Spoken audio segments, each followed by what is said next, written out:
Bueno, muy bien. Como les decía, les damos las gracias por el acompañamiento en estos días de congreso, por el entusiasmo, por los reencuentros de estos días y por seguir acá, a los que siguen acá acompañándonos. Este cuarto panel se denomina Circulación del Conocimiento Común como Bien Público, Transformaciones, Embates y Futuros en las Universidades Latinoamericanas en el que nos acompañan destacados especialistas que presentaré en breves minutos.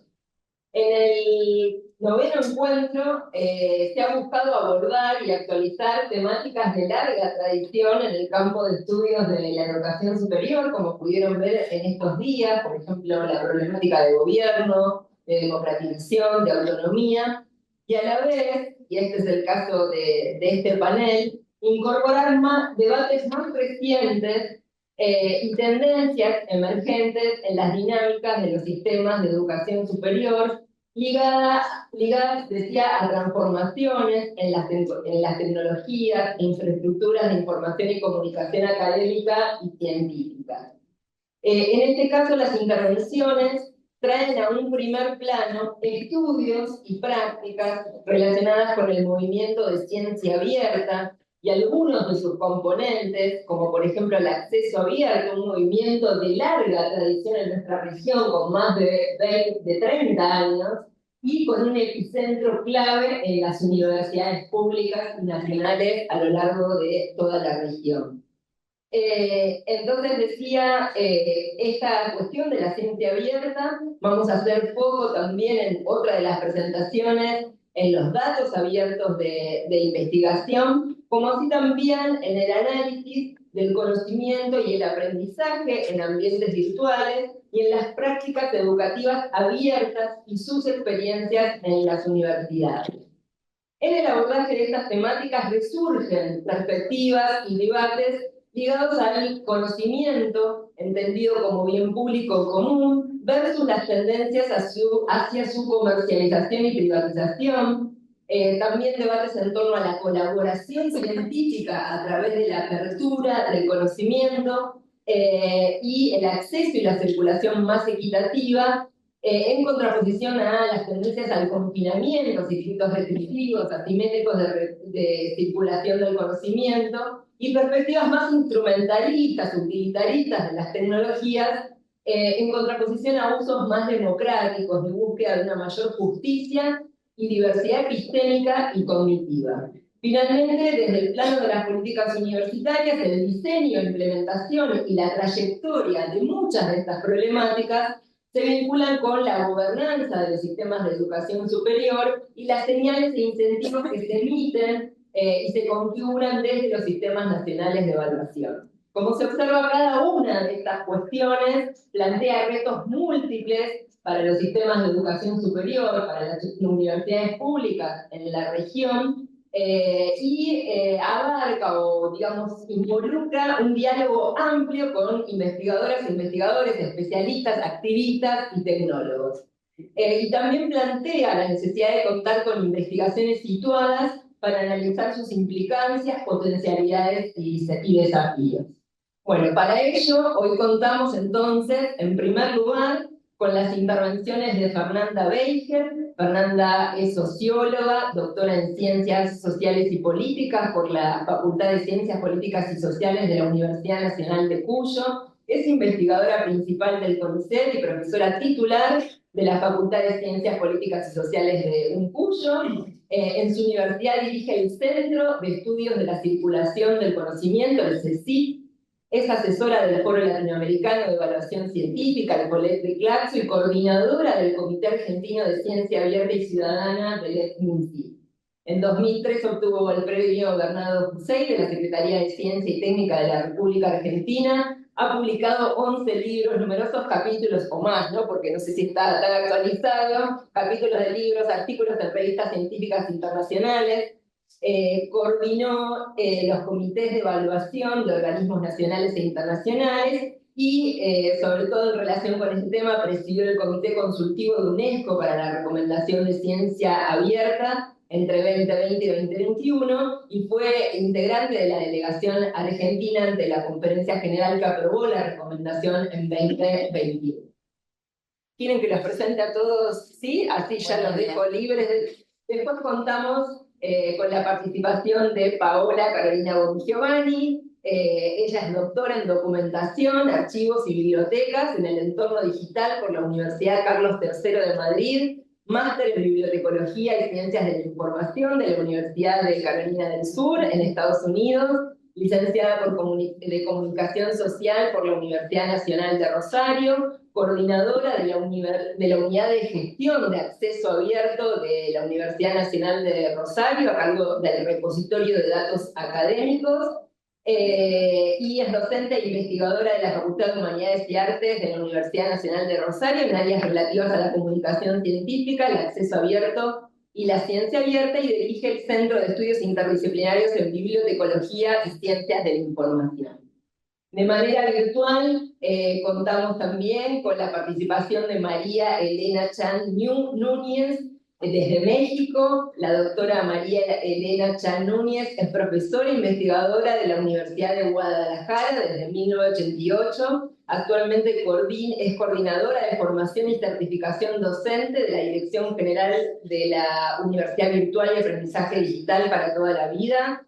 Creó el Instituto de Gestión del Conocimiento y del Aprendizaje en Ambientes Virtuales y lo dirigió desde el año 2006 hasta el 2019. Es consultora en materia de diseño educativo por competencias, apropiación tecnológica e innovación educativa, y participó del grupo de investigación sobre megatendencias para el Consejo Estatal de Planeación del Estado de Jalisco, y coordina la Red Internacional de Investigación sobre Educación en Línea de la Uruguay. Y agradecemos a Mercedes Martín, particularmente el contacto con la doctora Chan. Y finalmente va a cerrar este cuarto panel Patricio Lorente. Patricio Lorente desde 2018 se desempeña como prosecretario general de la Universidad Nacional de La Plata. Fue miembro fundador de Wikipedia Argentina, capítulo local de la Fundación Wikimedia. Se desempeñó como vicepresidente de la Fundación Wikimedia en el periodo 2014-2015, presidente en 2015-2016. Ha sido miembro del Consejo Asesor del programa Conectar Igualdad. Se ha desempeñado como líder público para la Argentina de Creative Commons. En 2015 recibió en nombre de la comunidad internacional de Wikipedia el premio Princesa de Asturias en la categoría Cooperación Internacional. Trabaja en las prácticas o estudia las prácticas educativas abiertas con Wikipedia y las experiencias en las universidades públicas argentinas, y es autor del libro El conocimiento hereje, una historia de Wikipedia, publicado en 2020 por la editorial Alders. Adelante entonces este panel de lujo. Vamos a darle la palabra a Fernanda Bell. Gracias, Laura. ¿Hay algo atrás o no? María Elena, ¿podrá estar la presentación de Fernanda? Buenísimo, pues justo pensaba mostrarles unos mapas, entonces va a ser un poco difícil hablar sin el... Ya lo solucionamos, ¿no? Listo, entonces igual voy arrancando y me avisan cuando ya... ahí viene, perfecto.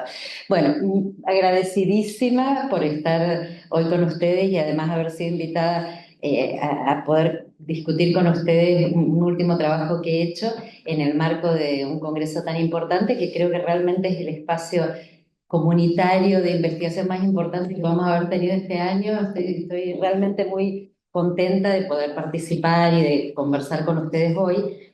Y particularmente lo que traje ahora es el resultado de, a lo mejor, muchos años de reflexión sobre la ciencia abierta, sobre el acceso abierto, pero al mismo tiempo de tratar de hacer esta pregunta respecto de el papel de las universidades en torno, o la dinámica institucional de las universidades y la dinámica global, regional, qué peso tienen estas distintas multiescalaridades, ¿no?, en la discusión de la ciencia abierta. Entonces, lo primero que quería plantearles es que hay una fuerza a nivel internacional y liderada por UNESCO, donde me tocó participar, muy importante, de una impronta hacia la ciencia abierta, que ahora pienso discutir con ustedes sus tensiones y sus asimetrías, pero al mismo tiempo Argentina es un país que tiene ya más de 10 años de una ley de acceso abierto. Es decir, que estamos en un país donde tenemos una fuerza, un anclaje nacional fuerte, que es la ley 26899,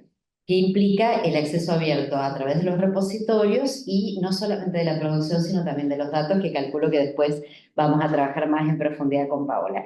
Ahora, si pensamos en la definición de ciencia abierta, en las discusiones últimas, al menos a través de el hilo conductor de la UNESCO y la recomendación, para hacer honor al tiempo voy a ir un poco rápido en esta parte, realmente lo que ven ustedes a la izquierda son tensiones y asimetrías que están presentes en este proyecto que en principio teóricamente sería un proyecto ultra democratizador, ¿no? Porque la idea es justamente abrir la ciencia en al menos, para sintetizar, 3 dimensiones: el acceso abierto a las publicaciones, de manera inmediata, si quieren, como soñaron en la Declaración de Budapest, el acceso a los datos primarios de investigación, y la dimensión creo más novedosa probablemente de la recomendación es poner en el centro la apertura hacia otros sectores sociales, el compartir y el hacer partícipe a la sociedad de la investigación, llevando en última instancia el derecho a la ciencia, el derecho humano a la ciencia a su última circunstancia, que es la ciencia ciudadano participativa.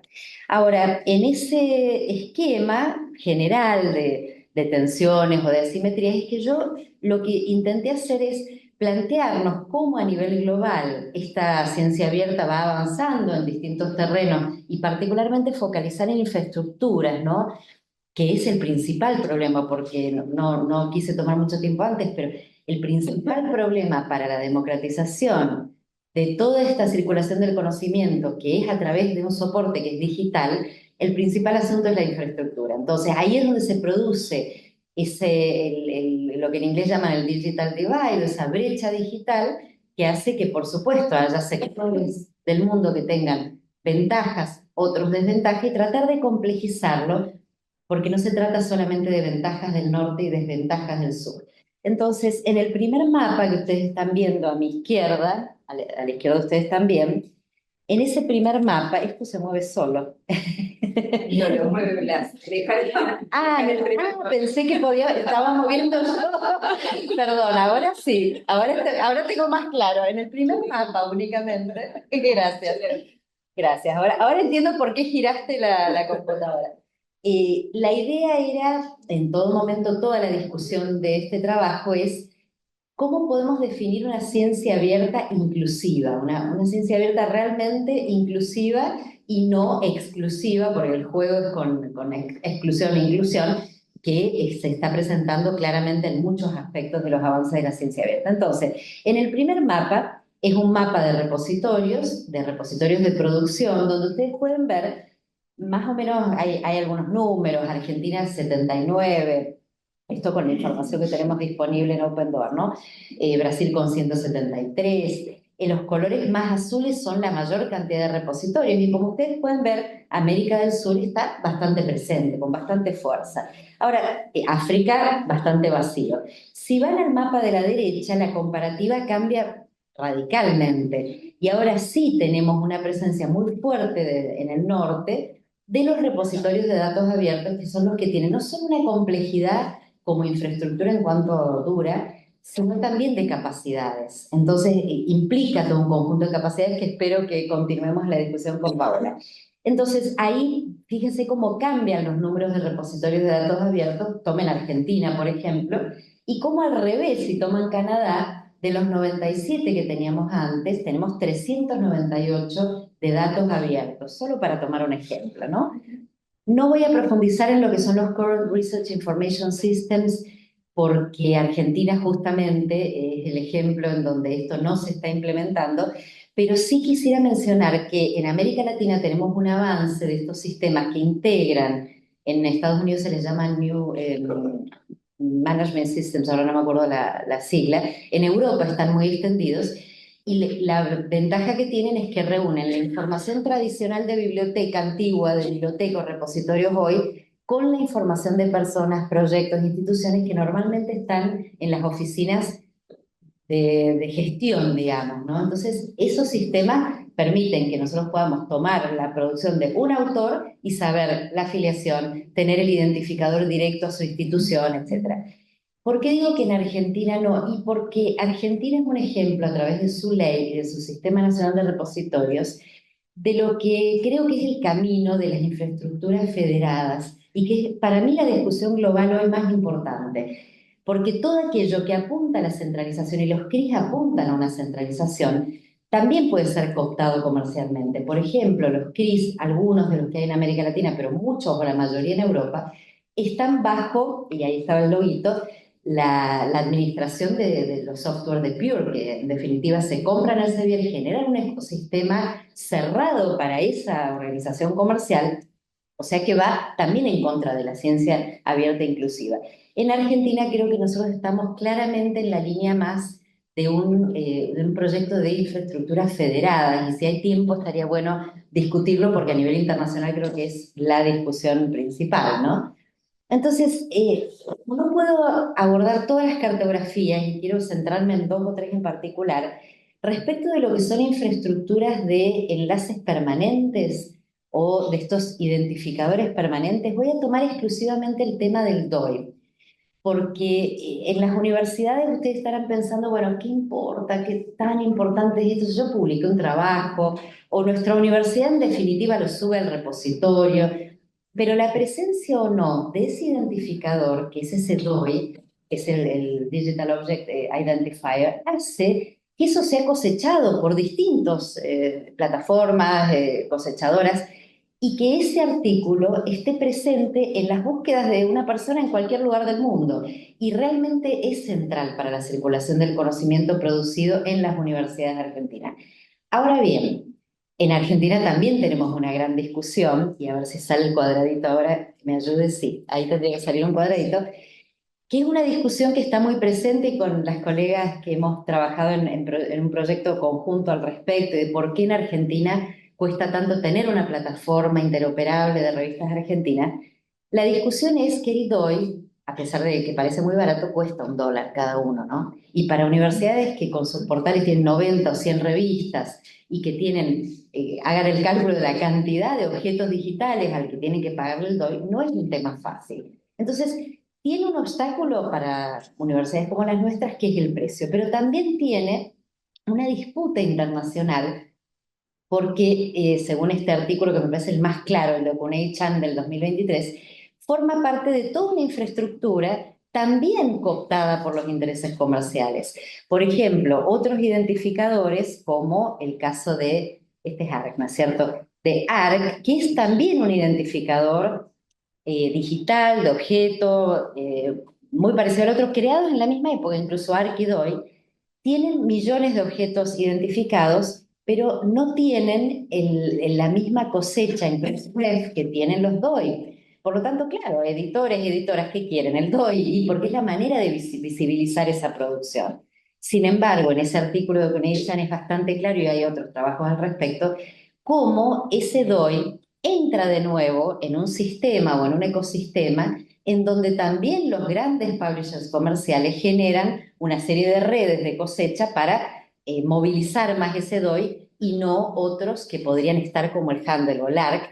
Y yo creo que aquí no voy a poder profundizar, pero que América Latina está llevando adelante un proyecto que podría generar esas articulaciones encadenadas para decir, bueno, el DOI, el ARC o el Handle lo puedo identificar y puedo generar una visibilización de esa información, que es el proyecto DARC en la referencia. Yo creo que la Federación de Repositorios es la referencia a la cual todas las universidades, CONICET y el gobierno argentino ha puesto durante tanto tiempo, tanta inversión, es muy importante porque es realmente el lugar donde América Latina tiene la gran ventaja de tener un cosechador de repositorios y que nosotros tenemos la oportunidad enorme de visibilizar y hacer circular nuestro conocimiento a través de la tecnología desarrollada en la referencia. Ahora, fíjense el número, según el trabajo de Carlos Autier, perdonen que hay cosas en inglés que no alcancé a traducir, realmente lo intenté pero no llegué, que el 50% de las revistas indexadas en DOAS, que es el directorio de revistas de acceso abierto, no tiene ningún tipo de identificador permanente. O sea que hablamos de una enorme cantidad de revistas de América Latina que no tienen posibilidades de visibilizarse, o sea, que solamente van a ser, en todo caso, visibles para su audiencia, si los portales hacen algún tipo de difusión en un circuito más restringido. Entonces, enfrentamos un problema muy importante. Voy a tener que pasar de largo por el tiempo por otros mapas que solo quiero decirles que el objetivo ha sido ahora trabajar otro identificador que es el ORCID. Levante la mano quién tiene ORCID, por favor, aquí. Es una muy... no nos manténganla, por favor, levantada, voy a hacer la estadística. Bueno, ¿por qué? Porque lo único que quiero mostrar acá es que ORCID está muy bueno que lo tengamos, pero es imposible, hay trabajos al respecto, determinar la relación entre ese ORCID y la población de investigadores de cada país. Se le llama Active Researchers, como que son los investigadores activos, pero resulta que hice todo el intento sociológico de ir a los ORCID, ir a las estadísticas de full time, de researchers de UNESCO, imposible, porque además hay mucha triplicación y hay también la penetración de empresas comerciales que han usado y han hecho fake ORCID. Sigan usándolo, pero lo real, y por eso les pedí que levantaran la mano, es que no es tan sencillo, es gratuito, pero no es tan sencillo, y lo vemos acá. ¿Por qué menos de la mitad de las personas que están acá no tienen ORCID? Porque no es tan simple, hay que tener capacidades institucionales, hay instituciones que incluso estimulan y se ocupan de sacar el ORCID de sus profesores, y eso también tiene que ver con las posibilidades que tenemos. Entonces, con ROR pasa lo mismo, es el identificador de organizaciones, y solamente les voy a mostrar que hice la comparativa de nuevo de mirada sociológica, y en el registro internacional de ROR hay 442 ROR de Argentina, de instituciones son estos identificadores, mientras que en el sistema SIGEO hay 2.677. O sea que en estas infraestructuras se pierde una enorme cantidad de instituciones, de personas y de proyectos y de producción de nuestra región. Ahora, para ir concretamente al problema principal de lo que significa la ciencia abierta y la penetración comercial, no queda otra opción que ir al acceso abierto con APC. En el estudio que nosotros hicimos en el 2022, grosso modo lo que se demuestra con esto que ven atrás es que cuando analizamos la producción argentina, es bien claro que avanza el acceso abierto. Hay un 53% de esta producción, no les voy a poder contar cómo construimos la base de datos, pero lo más completo que pudimos. Hay un 53% en acceso abierto, pero un 47% encerrado. O sea que parece que Argentina avanza mucho hacia el acceso abierto, y podríamos tomar ahora y quizás sería más. Ahora, cuando vamos al CONICET, esta torta se invierte. Y los trabajos cualitativos que venimos haciendo y Focus Group muestran que en el efecto que ha tenido este cobro por publicar, especialmente en las ciencias duras, pero especialmente en las disciplinas como biología, biomedicina, salud, la opción es ir a publicar encerrado. Y les doy dos respuestas que tuve de dos investigadores muy prestigiosos de Argentina. Uno me dijo: yo publico en las revistas encerrado, aunque sea híbrida. ¿Vieron esa opción de híbrida abierto cerrado? Total, las personas que yo quiero que me lean les paso el PDF. Otra, si publican en revistas de pago es porque no tienen posibilidades o invitaciones a las revistas cerradas prestigiosas. Cuando puedan lograrlo, irán a publicar ahí. Entonces, es complejo, está avanzando, así como veían en el cuadro anterior. El acceso abierto parece el éxito de ese cuadro que mostré antes, pero el cerrado está a la par, empujado por las revistas híbridas, donde la mayoría está empezando a decir: opto por el cerrado porque el abierto me sale caro.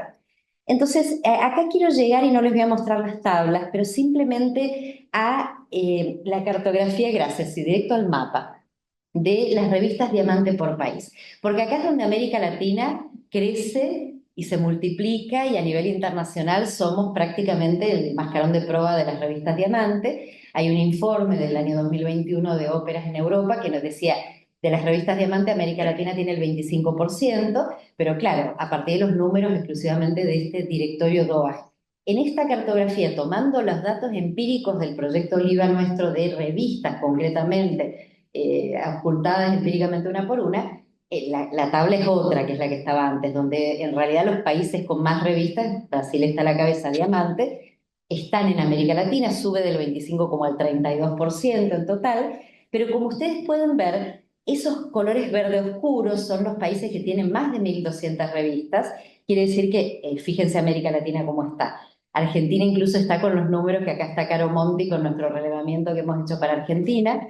Efectivamente tenemos una enorme potencialidad.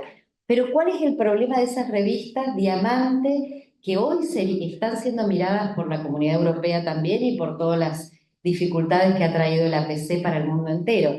Tenemos estos sistemas de indexación de los más antiguos, incluso a nivel internacional, como los que hay en Biblar, Cielo, Redalic, Latindex, la referencia como mencioné, pero seguimos sin tener una plataforma interoperable donde todas estas organizaciones permitan realmente la integración de esta documentación y su visibilización. Vamos ahora a la última cartografía en los 2 minutos que me quedan, que es la cartografía de plataformas de publicación por lengua. Estas que mencioné antes, como Redalic, Cielo, Biblar, Latindex, si ustedes miran a la izquierda de esa tabla, van a ver que a nivel de lenguas en el español es bastante claro que lo que tiene Scopus, lo que tiene Web of Science es muy poquito, imagínense. Son porcentajes minúsculos de esas colecciones, o sea, 1%, 0,45, 0,20. OpenAlex, y por eso lo quiero mencionar, está planteándose como una alternativa, como una plataforma que está agregando cada día más estas otras plataformas, inclusive Cielo Redalic y muchas otras, para mostrar que OpenAlex hoy está cosechando 4.107.000 artículos en español y casi 2 millones en portugués. Ahora, los trabajos hechos al respecto muestran que hay dificultades todavía técnicas para asegurar que no hay duplicaciones ahí, pero se ha convertido en una plataforma fundamental. Ahora, Cielo, Redalic, Biblat, la referencia, Latindex, todos esos números pueden tener solapamientos. Hay tantos estudios que hemos hecho los intentos de solapar ahí, pero creo que es el gran desafío para lograr que y ahora sí vamos al mapa, que este multilingüismo en el cual nosotros, si querés mostrar todos los globos, pasalos hasta el final, en el cual evidentemente, y pueden ver en América Latina y en España y Portugal también, las plataformas nuestras tienen un peso importante, es relevante lo que se está visibilizando ahí porque no está, por ejemplo, Latindex, la mayor parte no está en OpenAlex, si no lo estamos difundiendo nosotros y nuestros repositorios, y en los números que nos puedo mostrarles en detalle, está la demostración de que Latindex es hoy el desafío principal, donde están la mayor cantidad de revistas no cosechadas por las otras plataformas. Entonces, en las conclusiones, simplemente les decía, para lograr una comunicación más equitativa y efectiva, no es suficiente con decir que vamos a dar acceso abierto a los resultados de investigación, que adherimos a la ciencia abierta. Es indispensable una nueva definición también de la calidad de la investigación. Toda la discusión que hay entre excelencia y calidad es central porque si no hay incentivos en esa dirección, siguen predominando aquellas revistas del supuesto alto impacto de la gran industria editorial, que es la que va llevando siempre a la ciencia abierta exclusiva, con exclusión y no con inclusión. Y por el otro lado, la idea de que el circuito latinoamericano es un gran ejemplo de apertura inclusiva y multilingüe, pero la fragmentación interna que tiene, incluso sus tensiones para llegar a esa infraestructura regional que todos anhelamos, explica también la limitada circulación global que tiene. Creo que en ese sentido es fundamental que como comunidad académica valoremos las revistas que producimos en las universidades porque lo que tratamos de mostrar a través de esas cartografías es que nuestras revistas tienen calidad determinada por esos sistemas de indexación regional y que precisamente si comparamos entre la indexación latinoamericana y la indexación supuestamente global o de Cielo Scopus, donde están las denuncias de revistas predatorias y de colecciones que están ahora en riesgo permanente de tener revistas predatorias que han sido de hecho expulsadas, es ya en Scopus y Web of Science. O sea, ya no son revistas que están por fuera de ese supuesto circuito mainstream, sino que el problema lo tienen directamente adentro del circuito. Así que también creo que es una gran oportunidad para un cambio y espero que la sepamos aprovechar. Gracias.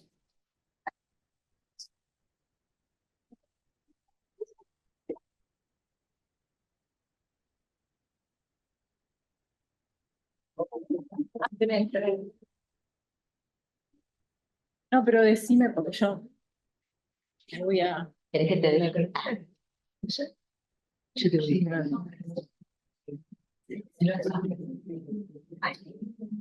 ¿Te pongo aquí? No, no, yo me olvido.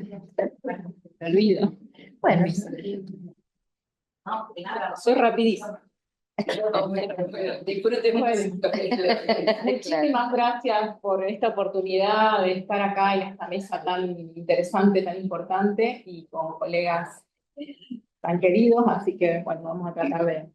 específicamente yo voy a hablar del tema de datos de investigación, de cuáles son los, digamos, los factores individuales e institucionales que influyen en la intención de compartir datos de investigación. Estos datos de investigación que están entendidos como aquella evidencia que sustenta justamente los productos, los resultados, lo que está por detrás de todo eso, que ya lo comentó.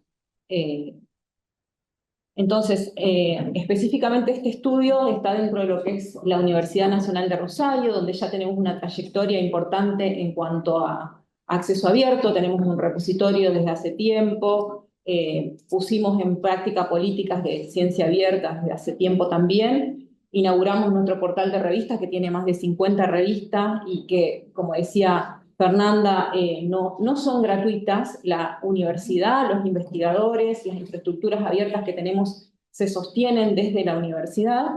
Y en 2022, pero iniciamos en 2021, nos tomamos un año para preparar nuestros repositorios e inauguramos este repositorio. Felices y contentos y dijimos, bueno, acá tenemos este repositorio hermoso.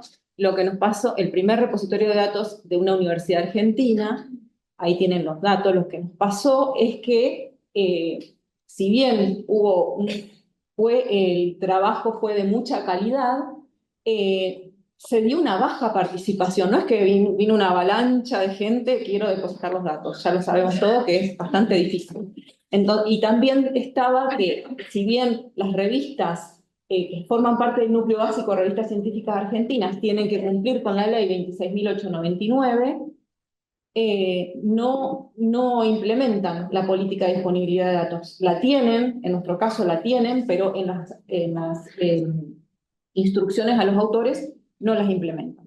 Entonces, también en el relevamiento que hice, que esto es parte de mi tesis doctoral, veía que es una problemática general. En Latinoamérica, en Europa, es como que los repositorios tienen pocos contenidos. Entonces, bueno, era estudiar un poco, comprender por qué no pasa, identificar factores tanto individuales como institucionales. O sea, hace parte de la base de que no actuamos como investigadores solos, sino que estamos inmersos en nuestras instituciones, en nuestro caso la universidad, CONICET, y a su vez en un grupo de colegas y en una disciplina. Entonces, la idea, el objetivo de esta investigación era identificar esos factores y proponer estrategias.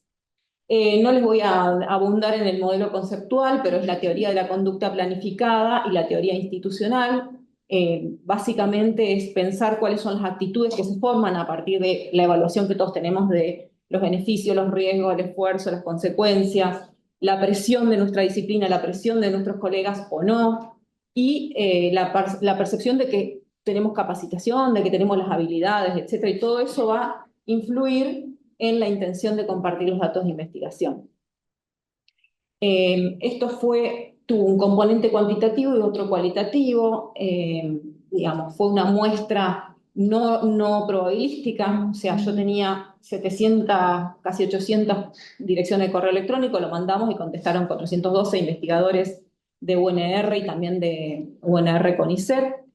No sé si se está viendo. Bueno, Me parece que y lo que hice fue un trabajo estadístico de regresión lineal múltiple con 10 hipótesis que estaban basadas en estas teorías y en la bibliografía previa, es decir, cuáles eran las cosas que salían en la bibliografía que podían influenciar en la intención de compartir datos, también teniendo en cuenta las revistas académicas, la ley. Entonces, cada una de estas cuestiones yo las voy a ir detallando, no tan, digamos, para decirles que eran 10 hipótesis y de las cuales se comprobaron 3 a través de este análisis de regresión lineal múltiple, que es, digamos, una variable dependiente y 10 variables independientes a través de la encuesta. Entonces, se cumplieron estas 3. La infraestructura y repositorios influyen en la intención de compartir datos, eso agua para nuestro molino, porque teníamos nuestro repositorio. el altruismo académico, algo muy importante en Argentina y específicamente en nuestra universidad, y las habilidades y conocimiento, la capacitación de estos investigadores. Sin embargo, lo que es el organismo, o sea, ya sea UNR o CONICET, no tuvieron influencia significativa en esta intención de compartir datos.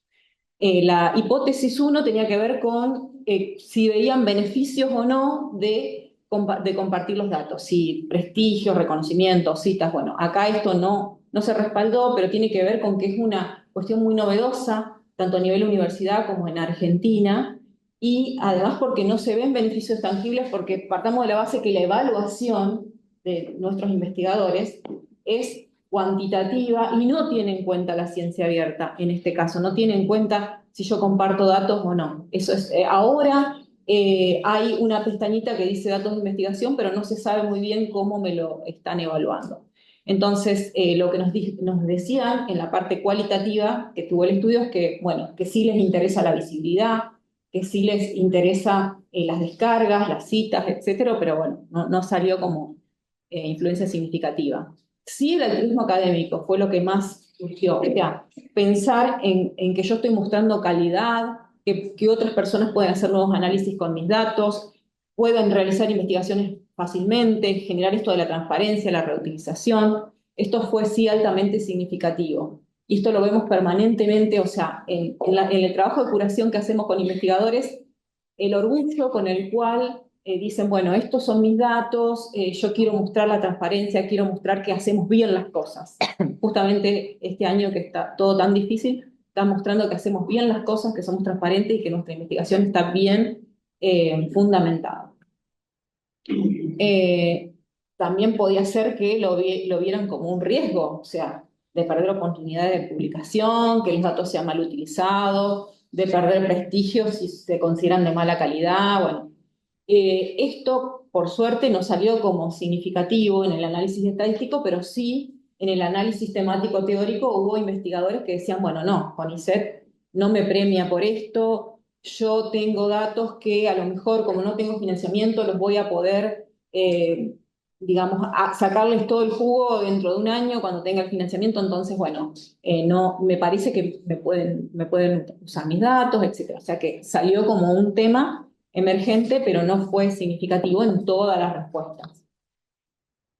El esfuerzo, que también es un miedo, de que, bueno, hay que organizar los datos, hay que describirlos, hay que documentarlos, hay que capacitarse, no salió como algo significativo. Voy a pasar algunos rápido. Los conocimientos y habilidades, ahí se me fue un poco, no sé, se me corrieron las letras. Esto sí fue estadísticamente significativo, es decir, aquellos investigadores que tenían más conocimiento y más habilidades sobre repositorios de datos contestaron más favorablemente sobre qué compartirían sus datos de investigación. Esto es familiaridad con los planes de gestión de datos, con las experiencias. También otra cosa que era interesante ver era si sentían la presión de la disciplina. Esta hipótesis no fue respaldada, pero sí en algunos casos, específicamente nosotros lo contestaron, sobre todo gente de CONICET, y sobre todo hay áreas muy puntuales, como las de bioquímica, las médicas, las ingenierías, que sí ya están sintiendo esa presión a nivel general porque las revistas donde ellos publican les están pidiendo los datos. Entonces esas son las áreas donde vienen más investigadores a nuestro repositorio diciendo, bueno, nosotros necesitamos publicar los datos con DOI, cumpliendo los principios FEAR, etcétera, rápidamente. La presión regulatoria del organismo de financiamiento, esto era muy importante para nosotros ver qué posibilidades se veían respecto a la ley. Esta hipótesis no se pudo considerar porque cuando se hizo todas unas pruebas estadísticas respecto de que el constructo teórico era, digamos, muy coherente en todas las preguntas y eso no dio una buena medida de coherencia, de coherencia interna en el constructo conceptual, entonces no se pudo probar esa hipótesis. Será para un próximo estudio tratar de mejorarlo o ver si tenemos alguna respuesta en ese sentido. Después, la presión regulatoria de los editores de revistas.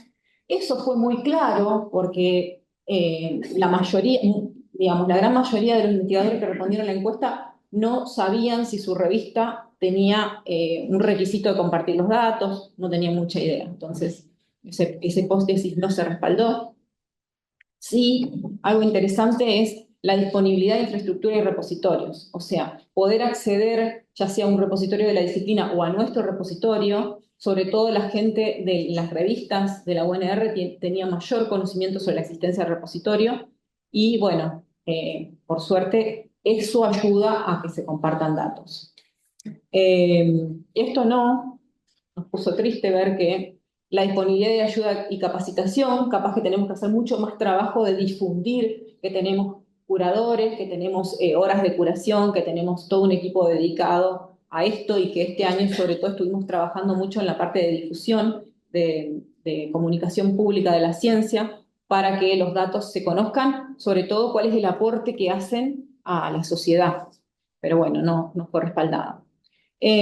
También otra de las cosas que queríamos saber es si era el organismo de investigación, la edad, la disciplina, la antigüedad. Bueno, en general, el análisis descriptivo se vio que, bueno, la gente que es específicamente más de la universidad tenía, no había tendencias fuertes marcadas, pero sabía que contaba con un repositorio. La edad de los investigadores, aquellos que ya están llegando, esto fue sumamente interesante que también lo vemos en las consultas de curación. La gente que ya está llegando cerca de jubilarse, los mayores, quieren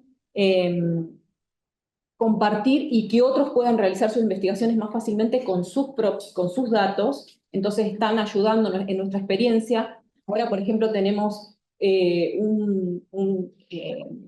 una persona muy conocida del área de veterinaria que él está poniendo todos sus datos y está enseñándole a todo el equipo o sea, es director de doctorado y a todos los doctorandos enseñándole esto. Entonces, es como dejar su legado. Voy a pasar un poco más rápidamente. En las áreas temáticas tampoco se vio muchas diferencias. Se espera que los investigadores compartan sus datos, a lo mejor hay más idea en humanidades y artes, o sea, se espera. ¿Por qué? Porque yo necesito datos para poder trabajar, para poder hacer mis investigaciones. Como conclusiones, lo que puedo decir es que es un marco teórico valioso. La teoría de la conducta planificada y la teoría institucional permitió identificar factores clave. Eso es una foto, porque es una foto, no sabemos qué va a pasar en los próximos años. Y vemos que en nuestra institución es fundamental el altruismo, hacerlo porque me parece que está bien, que la ciencia abierta es una convicción que tenemos. Trabajar en la capacitación, en el desarrollo de habilidades, de infraestructuras sólidas y que se conozcan y que cumplan con los requisitos. Nosotros tenemos DOI en las revistas, en el repositorio de datos y ahora también creo que vamos a incorporar en las futuras publicaciones del repositorio. Y trabajar en el sistema de incentivos, algo fundamental. ¿Cómo hacemos para que los sistemas de incentivos en las carreras, nosotros lo incorporamos en la carrera docente, que es lo que compete a la universidad, pero todavía no está incorporado en la evaluación, la parte científica? O sea, necesitamos nuevos incentivos que generen esto para que todos, digamos, puedan empezar a compartir y a entender el valor de este trabajo. Los aportes prácticos que tuvo esta investigación es esto que le decía, trabajar desde el altruismo con los investigadores senior, los campeones de datos, porque hay gente que se enganchó y está trabajando muchísimo en este tema, o sea, como que los que empiezan a trabajar siguen y siguen, entonces se convierten en campeones de datos. Tener más curadores, profesionales de la información, bibliotecarios que se sumen al equipo, porque es muy importante esa pata. Comunicar la existencia de infraestructura y repositorios, capacitar, etc. Y trabajar en la universidad, a nivel nacional, a nivel del sistema universitario, de CONICET, en generar los incentivos. Acá les traigo como un ejemplo de lo que estamos haciendo este año, que son las historias de datos. Las historias de datos pueden ser en formato escrito o en formato video, y nos dio mucho resultado este año. Tenemos más conjuntos de datos porque les decimos, bueno, ustedes están haciendo trabajos muy buenos, pero tenemos que darlos a conocer. Entonces son videos de 1 minuto, 1 minuto y medio, donde cuentan la investigación y están relacionados. Le ponemos un DOI a la historia de datos, le ponemos un DOI al conjunto de datos y al artículo. Entonces se relaciona todo queda en un ecosistema con su ORCID, con el ROR de la universidad, etcétera, todo conectado. Y algunos testimonios, esto que les decía del altruismo, Mariana nos decía, bueno, nosotros mostramos que trabajamos con seriedad, que estamos respaldando, que tenemos una base de datos limpia, prolija, que cualquiera puede entender.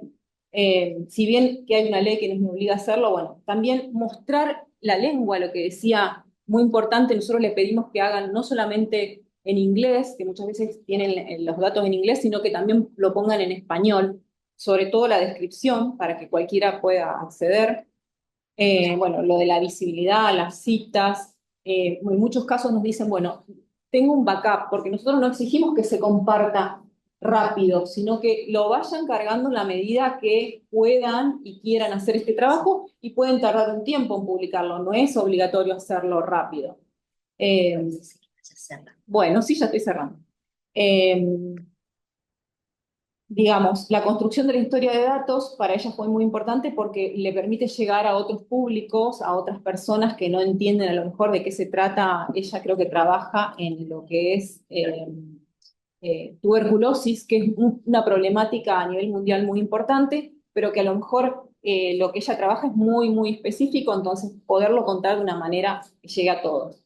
Y esto, bueno, son los datos de esta tesis que están compartidos, que se pueden acceder, los contactos de nuestro repositorio y agradecerles y estar abiertos a preguntas.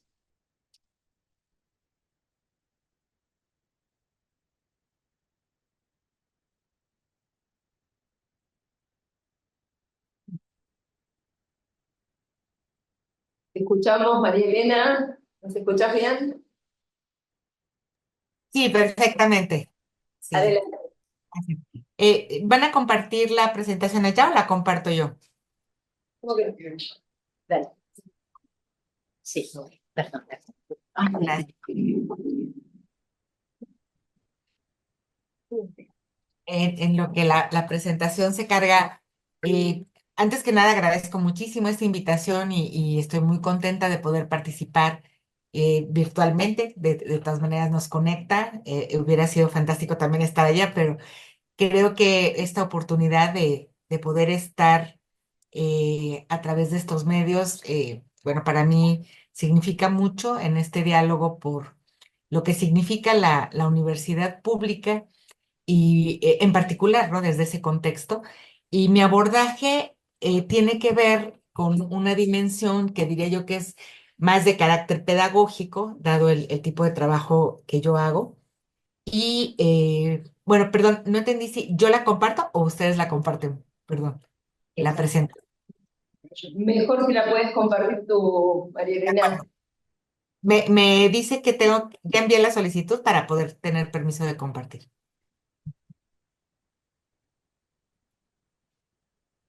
Ya, muy bien.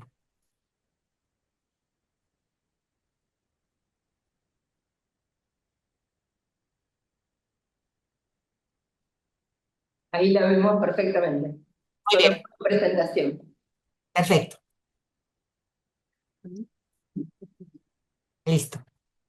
Yo quería iniciar abordando algunas de las principales tensiones que tenemos en el contexto de lo que hemos venido en llamar transformación digital en las universidades públicas y que tienen que ver, estas son solo algunas, pero que tienen que ver directamente con lo que es la producción y la circulación del conocimiento. Por un lado están estas tensiones entre el rol que debemos seguir teniendo las universidades públicas en cuanto a la democratización del conocimiento y de lo que ha versado justo quienes me han antecedido para hablar desde el concepto de ciencia abierta, quién más lo puede impulsar y de mejor manera que obviamente quienes estamos haciendo investigación en las universidades públicas. Sin embargo, la mayor parte de plataformas y lo que utilizamos, ¿no? Normalmente para poder desarrollar, producir y distribuir, está normalmente bueno, promovido desde corporaciones tecnológicas privadas, ¿no? Casi todas las herramientas que utilizamos, la mayor parte bueno, simplemente lo que se guarda en la nube o cualquier cosa, tenemos una enorme dependencia de lo que son el software y los dispositivos incluso que están en manos privadas, ¿no? Entonces, eso ya implica una atención porque tiene que ver con licencias, contrataciones y una serie de elementos que no son de fácil manejo. Y siempre hay esta tensión entre quienes son promotores, incluso, por ejemplo, dentro de la universidad del software libre, con los que compran las licencias y que las dan para toda la universidad para que todos las utilicemos de la misma manera, ¿no? Tenemos también, por ejemplo, este asunto de qué tanto la universidad debe seguir teniendo un papel crítico y resistente hasta cierto punto de los impactos sociales de la tecnología, particularmente ahora con el tema de la inteligencia artificial se ha abierto un campo muy importante de discusión. Y por otro lado, tenemos el que no nos podemos dejar fuera la transformación de los campos profesionales por la misma transformación digital. Es decir, podemos ser resistentes y críticos, pero al mismo tiempo tenemos que actualizar y tenemos que trabajar, ¿no? De una manera disruptiva con lo que se está haciendo en las carreras, porque ya no se pueden dejar de lado que todas están atravesadas por estos ejes de cómo se produce el conocimiento, cómo se consume, cómo se distribuye. Por otro lado, por supuesto, todo lo que tiene que ver con el acceso abierto de una investigación que está financiada con fondos públicos y que debe, por eso, todavía está más obligada a transparentar sus resultados. Y no solo eso, sino todo lo que se ha dicho antes, incluyendo todo el concepto, por supuesto, de ciencia abierta, pero estamos compitiendo generalmente con lo que es los criterios y las políticas editoriales tradicionales e incluso la manera como se cuenta la productividad académica en nuestras instituciones y en el Consejo Nacional de Ciencia y Tecnología, para el caso mexicano también, el que finalmente vamos a ser evaluados con ciertos criterios que tienen más que ver con el acceso restringido que con el acceso abierto. Esos criterios aún no cambian, aunque en México está como en proceso esa apertura y se ha empezado a liberar un tanto el dónde se espera que publiquen los investigadores, sobre todo de ciertos campos, ¿no? Por otro lado, no quería dejar de mencionar que también hay este asunto de una especie de competencia e incluso una cuestión que puede caer como en la contradicción de que ahora tenemos adentro mismo de las universidades toda esta tendencia a formar a través de credenciales empresariales que nosotros mismos como universitarios, ciertas instancias de la universidad, invitan a la gente a cursar por fuera de lo que son la propia oferta universitaria pública, digamos, a través de las empresas que dan las credenciales para algunos tipos de áreas. Entonces, esta fusión con lo que es como todo el mundo empresarial en relación a cuál es el conocimiento más válido, ¿no? Acabamos dando cada vez más entrada a estas corporaciones que trabajan con un criterio de especialización muy fragmentario, ¿no? Viendo el conocimiento como por pequeños estancos, por competencias muy específicas. Entonces se va también dando este fenómeno en el que hay una especie de pérdida de terreno dentro de las mismas universidades respecto a quiénes se forma y para qué. No obstante, yo quería mostrar que la universidad pública posee dentro de un modelo que podríamos llamar un modelo de disrupción para lo que es sobre todo la reconsideración de los campos profesionales, su transformación. No hay como la universidad pública por su tamaño, por sus condiciones, por las capacidades que tiene en términos de lo que abarca de disciplinas diferentes, posee esta mirada, ¿no? En la que estos factores que pongo en naranja en este esquema, que tienen que ver más con lo externo, ¿no? Lo que es la cultura digital, sobre todo de quienes están ingresando a las universidades y que son hoy por hoy quienes están formando como también futuros investigadores, pero que son ya los que van a estar dentro de cualquier campo profesional en muy pocos años y que tienen una cultura digital muy distinta a la que tenemos los que hacemos docencia. Nos estamos empezando yo diría que no emparejar, pero sí de alguna manera empezamos a acercarnos, pero todavía no tenemos del todo y me parece bien interesante justo lo que presentaba Paula hace un momento, en relación como a qué tiene que ver, por ejemplo, la edad con ciertas actitudes, también con el dominio de las herramientas, etcétera, ¿no? Entonces, bueno, tenemos como por dentro lo que tiene que ver como qué hacemos las universidades, pues detectar los nuevos problemas que solo vienen de esta nueva lo que le venimos llamando la sociedad red, pero que son problemas que para todos los campos, no importa si hablamos de la salud, de las ingenierías o de no sé, de las ciencias naturales, ¿no? No importa el campo, en todos hay nuevos problemas que tienen que ver con la transformación digital, problemas que no teníamos en el pasado. Lo mismo los avances disciplinarios tienen mucho que ver con el modo como ahora trabajamos justamente la producción de datos, el acceso y el consumo y la interpretación de los datos, y cómo desarrollamos ciertamente las interdisciplinas. Ya cada vez más se nos ha vuelto natural el decirlo, y no obstante los currícula universitarios todavía carecen de este tipo de planteamientos como parte de su nodo o de donde surge, sobre todo el rediseño, porque todavía tenemos una enorme cantidad de carreras con los nombres tradicionales y con los trayectos tradicionales, y muy poco el cambio dado desde este otro fenómeno, ¿no? Que se está dando que tiene que ver con la transformación, yo diría la transformación digital y de los campos profesionales. Me quiero centrar mucho en es elemento de la competencia cibercultural porque me parece que es la que tiene más que ver con el modo como concebimos el conocimiento o no como bien público.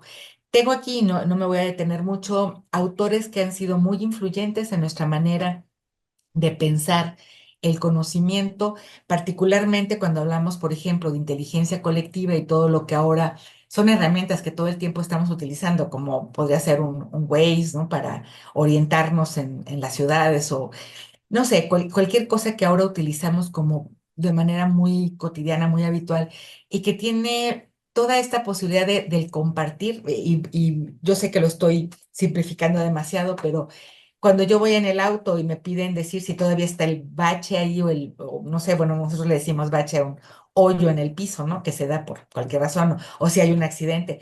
El hecho de compartir y decir, o sea, me importa que los otros lo sepan y que tengan este dato, que es una acción muy simple, ¿no? Al hacerlo, tiene que ver con esta actitud de cómo estamos pensando la información hacia los demás y cómo estamos trabajando con las decisiones colectivas.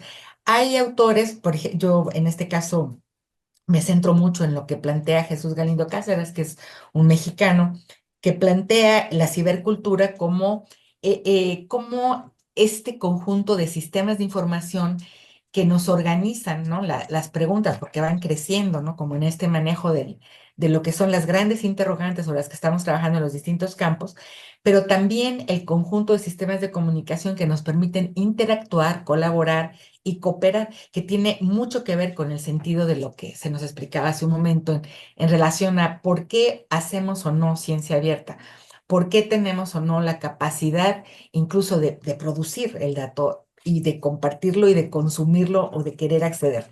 En este caso, eh, yo diría que desde esta perspectiva y desde el concepto de competencia cibercultural me gustaría plantear que la posición que hemos estado o que he estado tratando de promover dentro de mi propia institución, pero también en las redes en donde colaboro, es que finalmente hablar de competencias ciberculturales, tener las herramientas para conducir o dominar sistemas de conocimiento, y eso implica, obviamente, las herramientas tecnológicas con las cuales podemos hacer estos distintos procesos desde la producción del dato, la representación del dato, la gestión de la información, etcétera. Hay una serie de competencias que son muy particulares de la época, diría, que tienen mucho que ver con las herramientas digitales, pero que finalmente tienen que ver con el modo como podemos estar o no planteándonos que dominamos el sistema de conocimiento o que estamos tangencialmente participando en él. O sea, este dominio de los sistemas de conocimiento suponen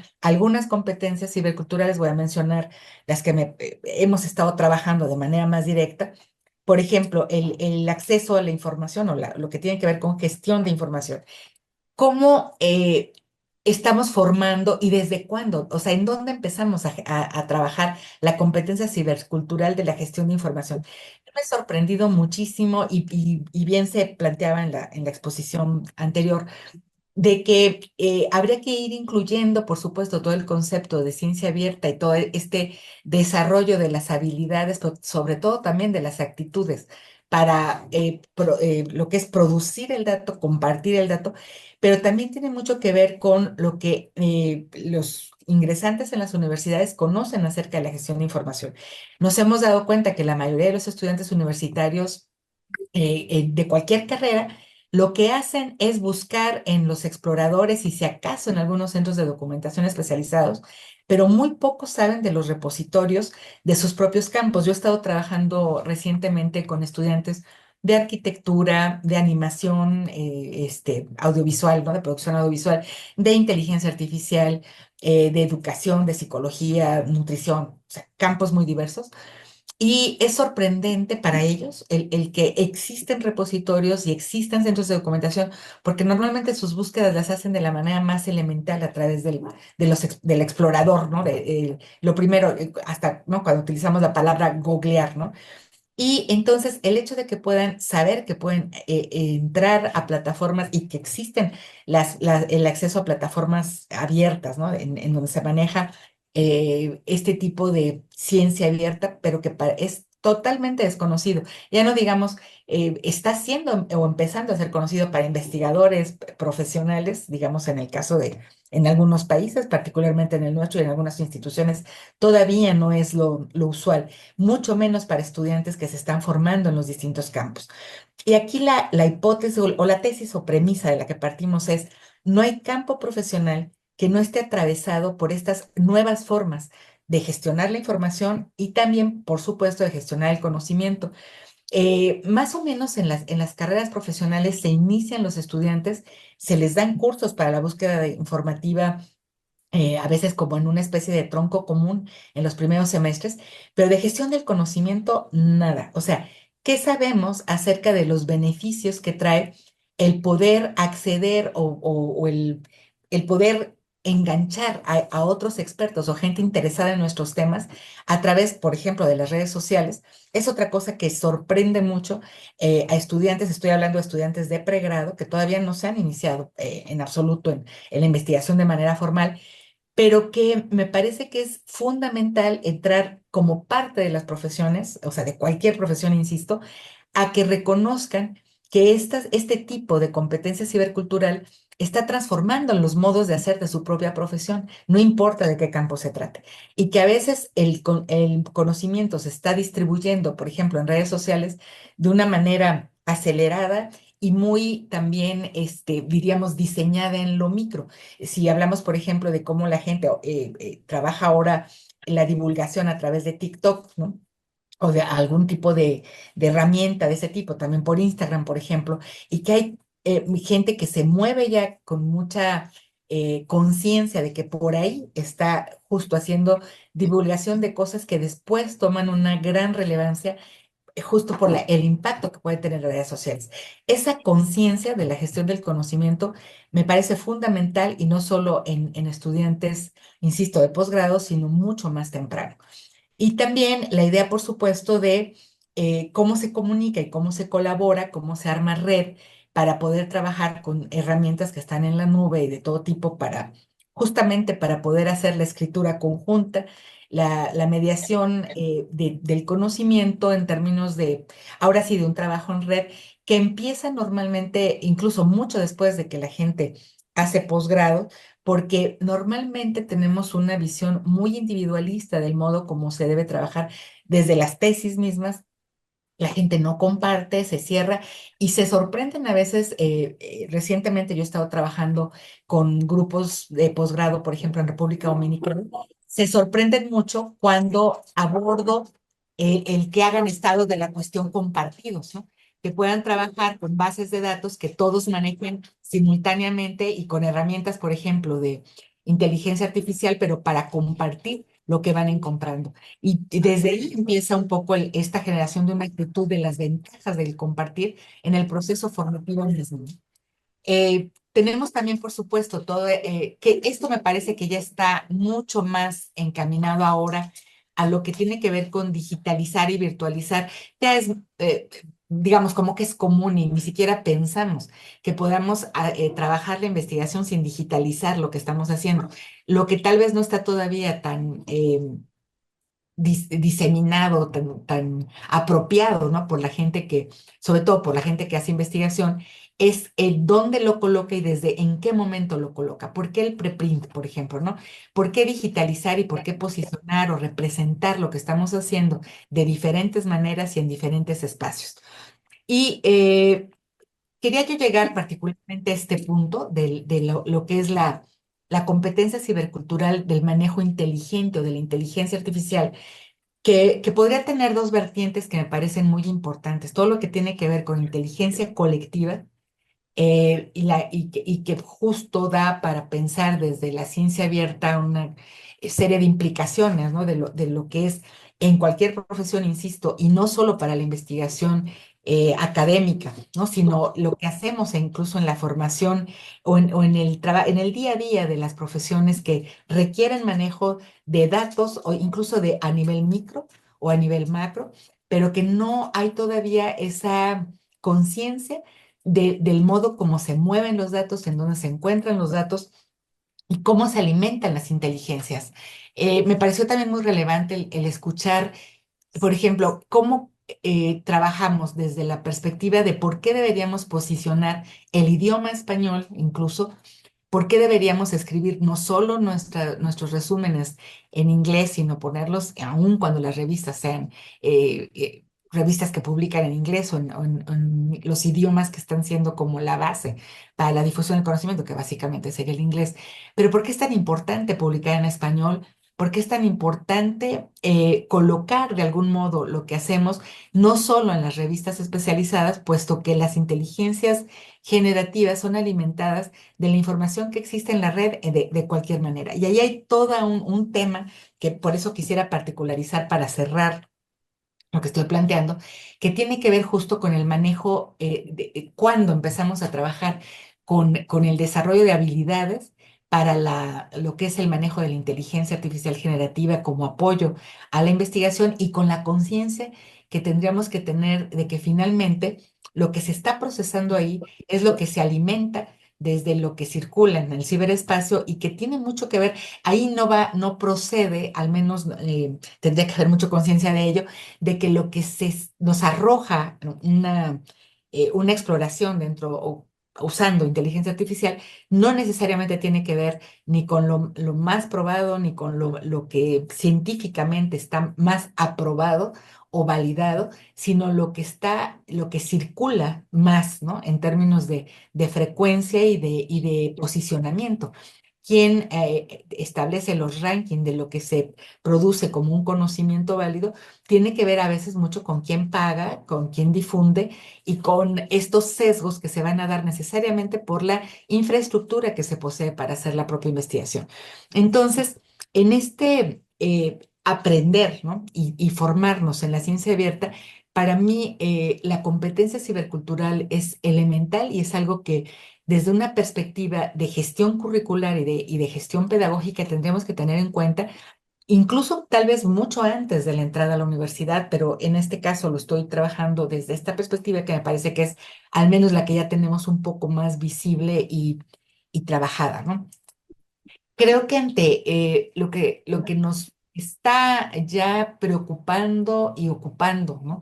En términos de lo que está pasando con la inteligencia artificial generativa, que está de manera muy importante influyendo en el modo como se está haciendo investigación y formando investigadores, y no solo, insisto, profesionales, no solo académicos, sino aquellos, digamos, como toda esta percepción de cómo consumimos información para cualquier tipo de carrera.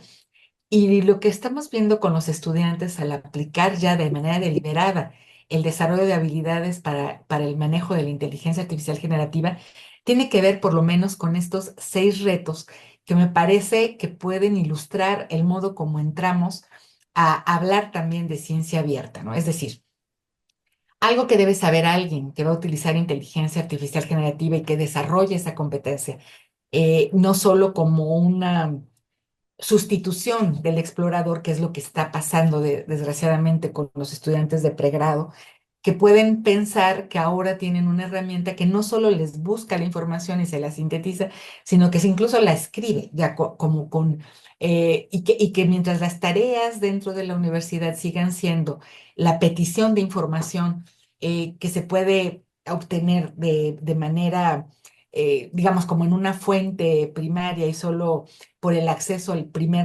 la primera referencia que se encuentra y que se atrae, mientras las tareas siguen siendo eso, estamos realmente en problemas respecto a lo que va a pasar con cualquier campo profesional en relación al uso de la inteligencia artificial generativa. Creo que tienen que aprender los estudiantes muy temprano, antes del posgrado, a reconocer qué quieren decir, a solicitar a una inteligencia artificial del modo como lo quieren procesar, es decir, quieren analizar tendencias, enfoques, contrastarlos, comparar, clasificar información, qué es lo que quieren hacer, qué tipo de dato quieren, porque también la diferenciación de los datos me parece que es parte del problema central cuando lo enfrentamos en el nivel de la formación profesional de cualquier carrera, insisto. Detectar los sesgos, porque dentro de cualquier campo de conocimiento hay sesgos, cómo dialogamos con la máquina y cómo dialogamos con los otros, o sea, lo que es el diálogo para complementar, Disculpa, María Elena, necesitamos ir cerrando, ¿puede ser? Perdón por la interrupción. ningún problema. Y validar, por supuesto, la información que se tiene. Y para esto, pues, lo más importante es saber que cualquier inteligencia artificial no nos va a dar realmente las fuentes si no las pedimos y que aun cuando nos las da, las tenemos que ir a validar. Creo yo que para el concepto de la circulación del conocimiento como bien público, hay aplicaciones particularmente interesantes. Esta es una Research Rabbit, por ejemplo, dentro de las inteligencias que a mí me ha parecido muy interesante. Si vemos, y con esto cierro, la posibilidad que nos da de ver cómo se van dando las redes y cómo los trabajos que le llamamos similares, ¿no? Van teniendo confluencia desde ciertos nodos con ciertos tiempos. Es muy interesante observar cómo hay nodos universitarios, y particularmente las universidades públicas, que producen conocimiento que va a ser seminal para otras redes. Empezar a hacer conciencia de esto, a mí me parece que a eso le llamamos también competencia cibercultural. Cómo surgen las redes, cómo se conectan y cómo desde esta perspectiva, si empezamos tempranamente en esa formación, vamos a tener después, en términos de la investigación y y sobre todo el consumo de lo que se investiga, gente que esté más temprano consciente del acceso y de la importancia del acceso en todo el concepto desde los protocolos y las metodologías, pero también de cómo influyen los resultados y la conciencia de cómo se va dando el semillero, digamos, de lo que después son enfoques y paradigmas, ¿no? A los cuales nos adherimos. Muchas gracias. Con esto termino. Gracias.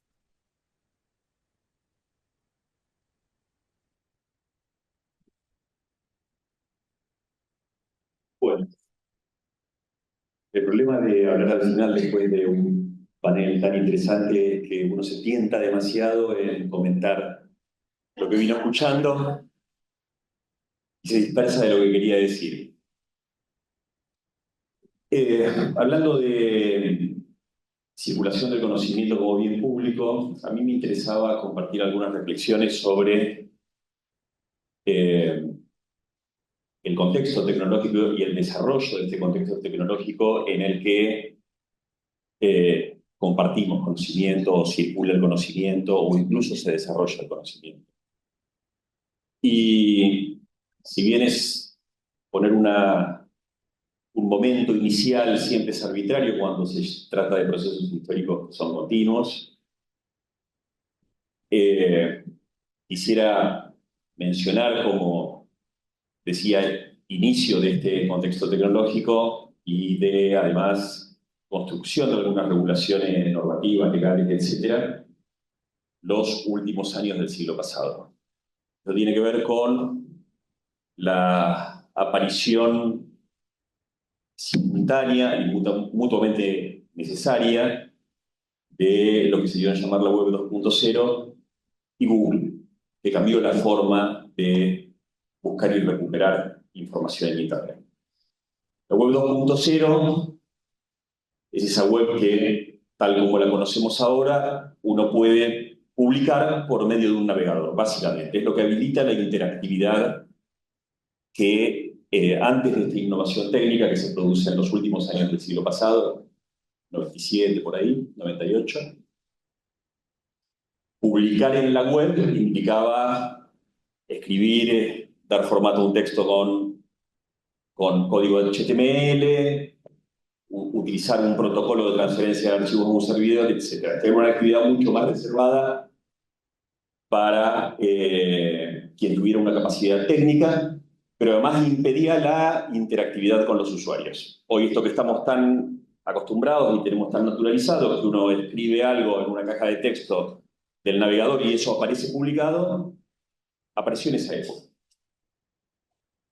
Y aparece también Google, que empieza a permitir administrar ese cúmulo de información que ya existía en la web, pero que se multiplicó por varios grados de magnitud en esos años, que cambia el concepto de búsqueda de información. Hasta, yo no sé si algunos, muchos son mucho más jóvenes que yo, pero se acuerdan cómo eran los buscadores antes de Google.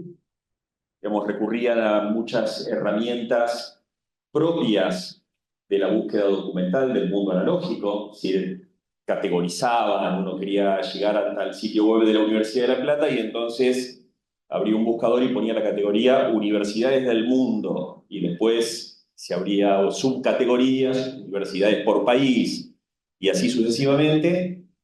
Y cuando uno quería hacer una búsqueda por palabras clave o textos, por supuesto podía hacerlo, pero el resultado no tenía que ver con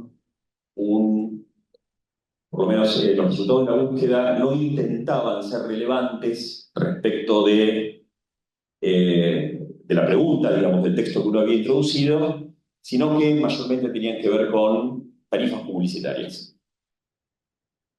Abro un paréntesis, si han estado usando Google en estos últimos días, meses, notarán que hoy, el Google de hoy es mucho más parecido a esto que acabo de contar. Nos aparecen en primer lugar, casi sin distinguir de la indexación de los artículos, una serie de sitios promocionales. Pero en aquel momento Google era un buscador con una estética totalmente espartana, sin publicidad, que tenía un algoritmo que intentaba identificar la relevancia de los sitios y de las páginas web respecto de los términos de búsqueda que habíamos introducido. Google se populariza entre el 99 y el 2000. En esos años también empiezan a aparecer algunas cosas muy interesantes que configuran en esta nueva web 2.0, como por ejemplo herramientas muy accesibles para quien no tuviera una capacidad, una formación técnica, poder publicar su propio sitio. Blogger, uno de las plataformas más populares para publicar blogs, aparece en el año 2000. Wikipedia aparece en el año 2001. Hay un dato para quienes gustan de coleccionar casualidades. El 15 de enero de 2001 se crea Wikipedia y el 15 de enero de 2001, en un evento totalmente no relacionado, Lawrence Lessig registra el dominio creativecommons.org, que iba a ser el inicio del desarrollo de esto que hablábamos, de un nuevo tipo de regulación que permite superar las limitaciones y las reincidencias propias del copyright y permite empezar a compartir. Digamos, cuando hablamos de acceso abierto, la mayor parte de las condiciones legales de circulación se establece por medio de una licencia Creative Commons.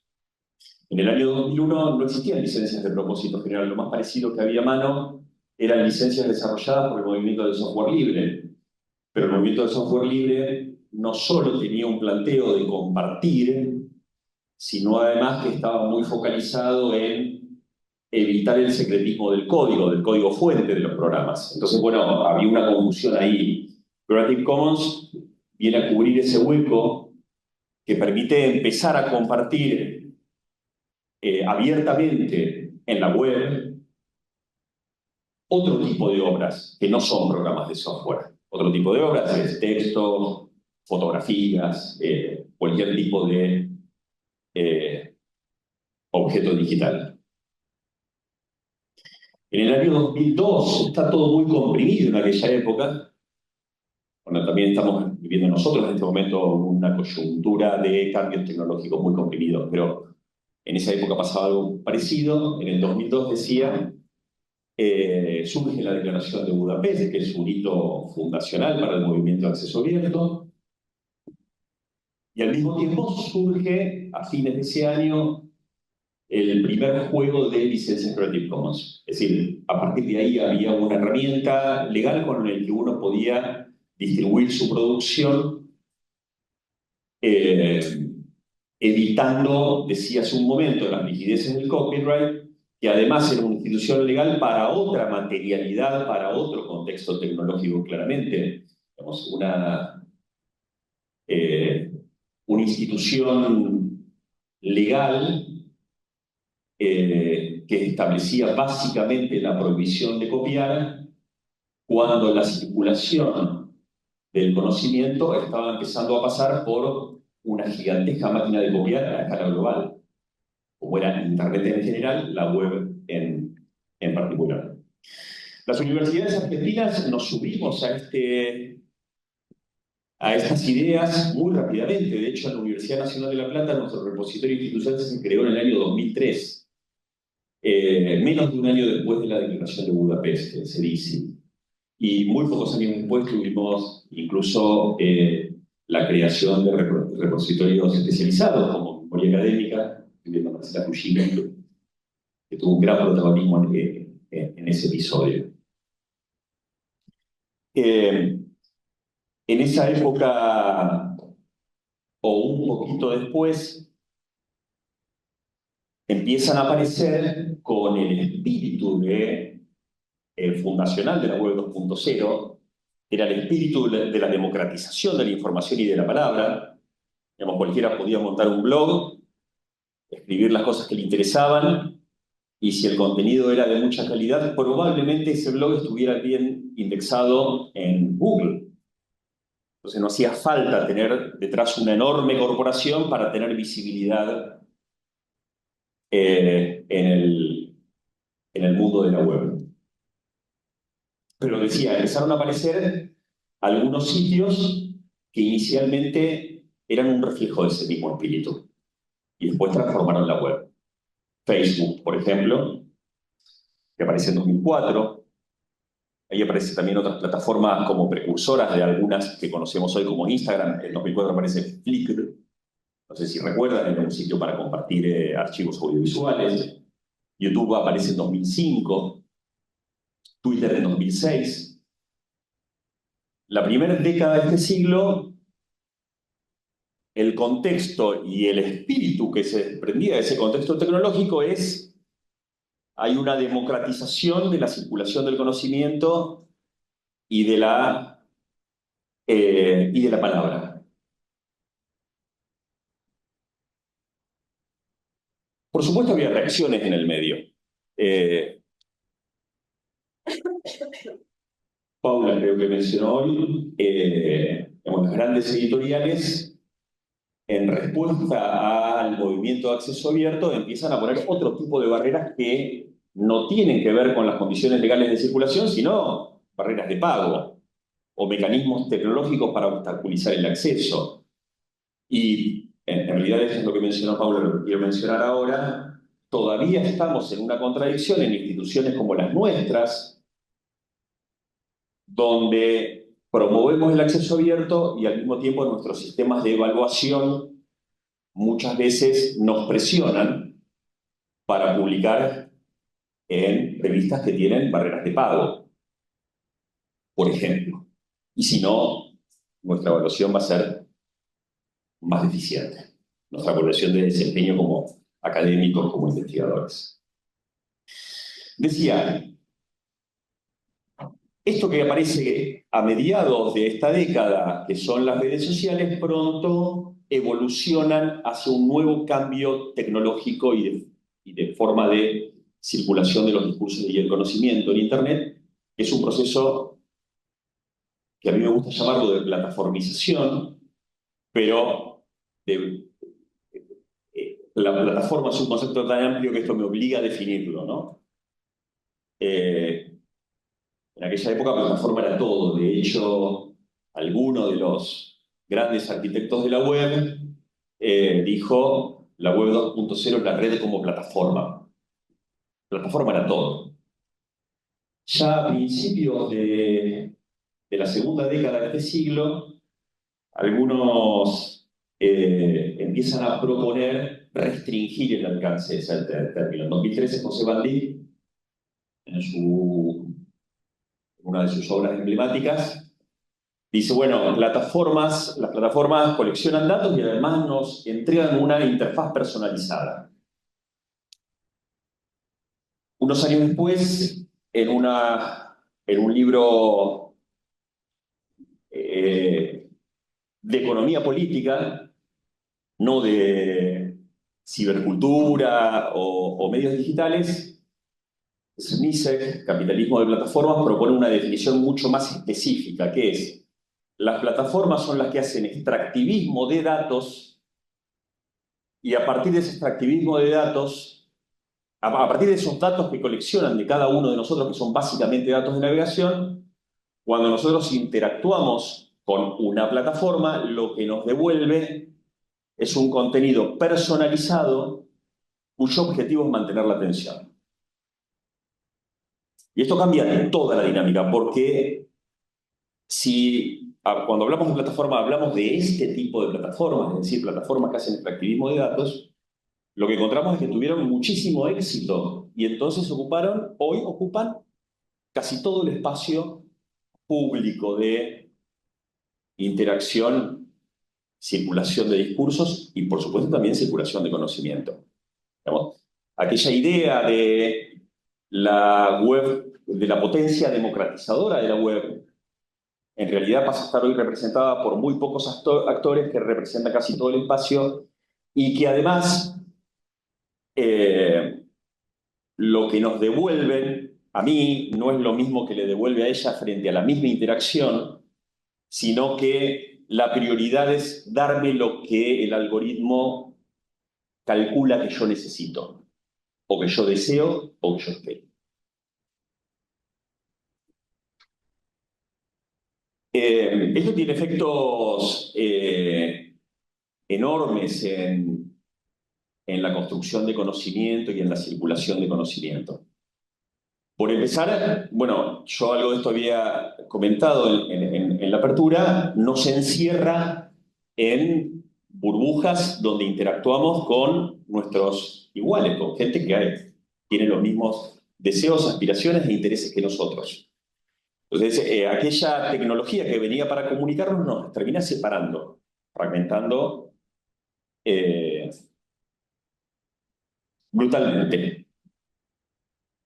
Y ahora estamos viviendo una nueva profundización de este proceso, que es la irrupción de la inteligencia artificial generativa, la llamada inteligencia artificial generativa, que sigue por este mismo camino. Cualquiera que haya estado experimentando con ChatGPT o cualquier bot conversacional habrá visto que a veces les miente, ¿no? Lo han experimentado.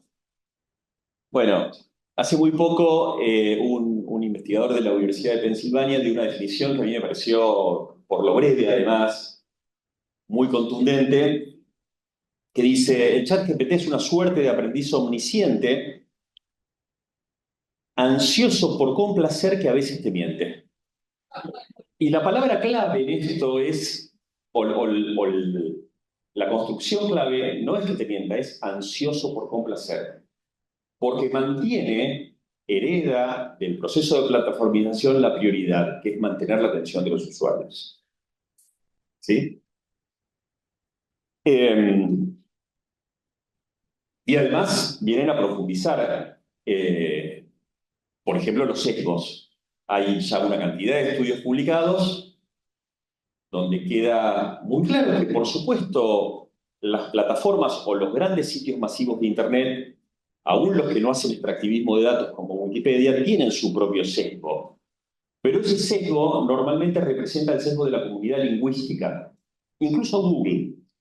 Las búsquedas en Google no solo son distintas respecto de cada persona, porque hoy Google no es aquel Google del que hablábamos, sino que también nos devuelve indizaciones personalizadas, sino además que tiene una vital importancia el idioma de la búsqueda.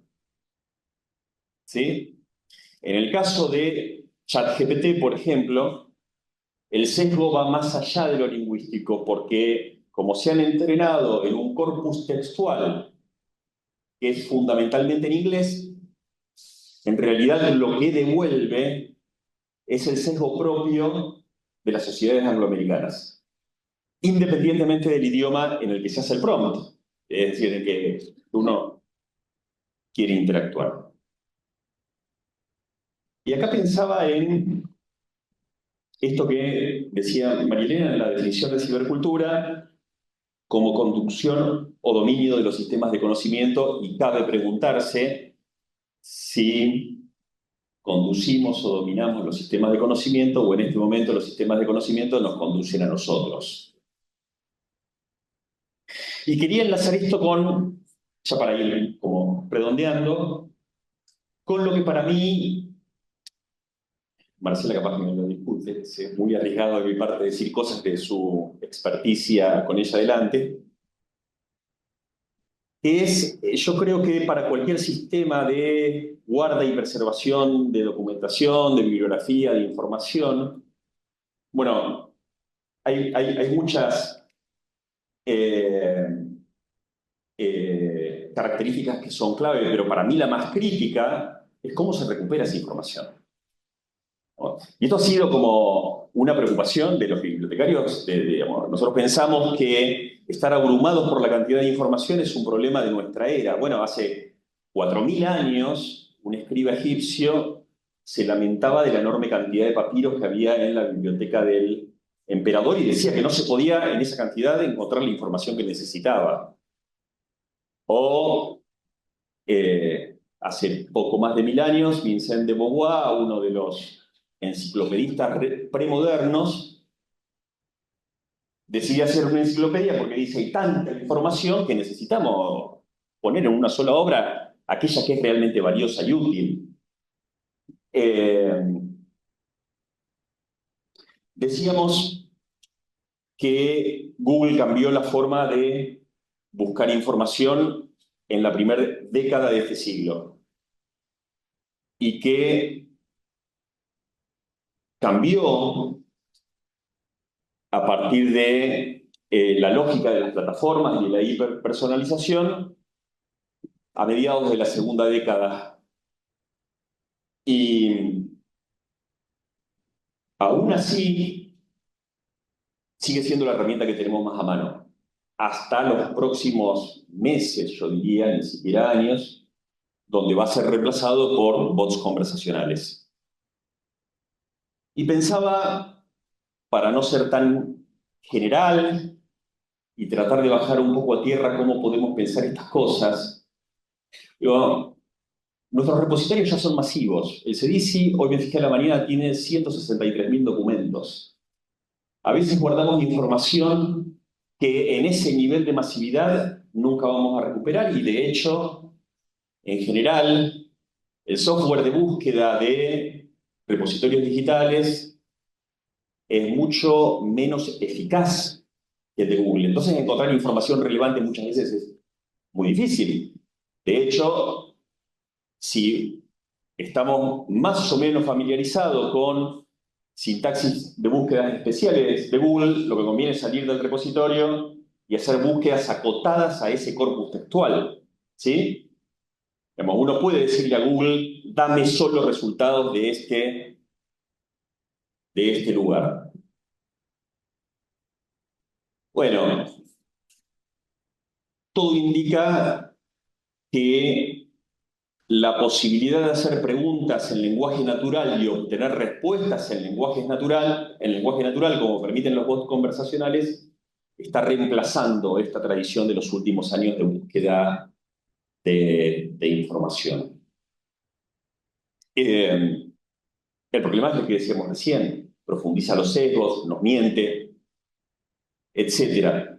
Pero también es posible pensar e implementar, la tecnología está al alcance de la mano, bots conversacionales que nos den respuestas contra un corpus textual determinado. Y de hecho están circulando ya algunos borradores de iniciativas de universidades públicas que tienen que ver con lo que decía Fernanda al inicio, de infraestructuras federadas, y que uno le pueda hacer preguntas a un bot que conteste contra el corpus textual de los repositorios de las universidades públicas argentinas o latinoamericanas o lo que fuera. Y me parece que tenemos que empezar a pensar en esas cosas porque me da la sensación, y quizás esto sea un poco arriesgado, que las condiciones del contexto tecnológico están cambiando de manera tan comprimida y acelerada como cambiaban hace 25 años atrás. Y lo que no nos puede suceder es que no estemos pensando en este tipo de desafíos como universidades públicas. Y Laura me está por retar porque yo me entusiasmo y sigo hablando, así que con esto doy por terminada mi intervención. Muchas gracias.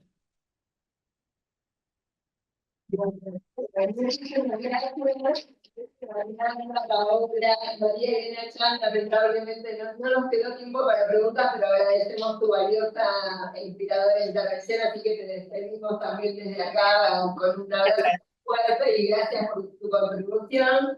Y Patricio también por esta última intervención. Nos quedamos con, creo, ¿no?, con muchas preguntas que no pudimos hacer.